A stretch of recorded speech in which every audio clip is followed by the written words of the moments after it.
Hello hello, எதுக்கு phone பண்றீங்க? பாத்ரூம்ல தண்ணி வரல. பாத்ரூம்ல தண்ணி வரலைன்னா பாக்கெட் தூக்கிட்டு வா. வையா ஓட்டு போற. இந்த போன் இருந்தா தரடா. ஸ்விட்ச் ஆஃப்டா. நிம்மதியா இருக்கும்டாப்பா. மதுபான அந்த பையன் அவன் நண்பன் அவன் கூப்பிட்டு இருக்கான், என்னன்னு கேச. உங்க போன் பண்ணிட்டாங்களா? நான் இல்ல தூங்கிட்டேன்னு சொல்ல வேண்டியதான். இங்க பாருங்க, மூஞ்சிய பாருங்க. எல்லாரையும் கூப்பிட்டாச்சு, எல்லாரும் வெளியில நின்னுட்டு இருக்காங்க. 2 மணி ஆச்சு. நம்ம ஃபேஸ் பேக் ஏதாவது போட முடியுதா? ஏன் இப்படி பண்றீங்க? ஹலோ, என்னடா? இந்த இவங்க மேக்கப் போடுறவங்க வந்துட்டாங்க. மேக்கப் போடுறவங்க வந்துட்டாங்களா? அவங்க டேரக்டா மண்டபத்துக்கு வர சொல்லுவா, அங்க வர சொல்லுவா. நான் ஏற்கனவே மேக்கப் போடுறவன்ட்டே சொல்லிட்டேன்டா. நீ ஏன்டா ஃபாலோ பண்ற?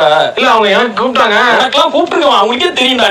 நீ வந்து வேலை பாக்குறேன்னு காட்டுறதுக்காக போன் பண்ணாத. அவனை எரிச்சல் வருது. சரி, ஓகே. ஓகே, இங்கே உன் போன் வைடா. போன் வந்தா எனக்குன்னு சொன்னாங்கன்னா அவன் தூங்கிட்டான்னு சொல்லிருங்க. போங்க. சரி, என்னது? மாமா கல்யாணம் வேணாம்டா. கல்யாணம் வேணாம். ஹலோ.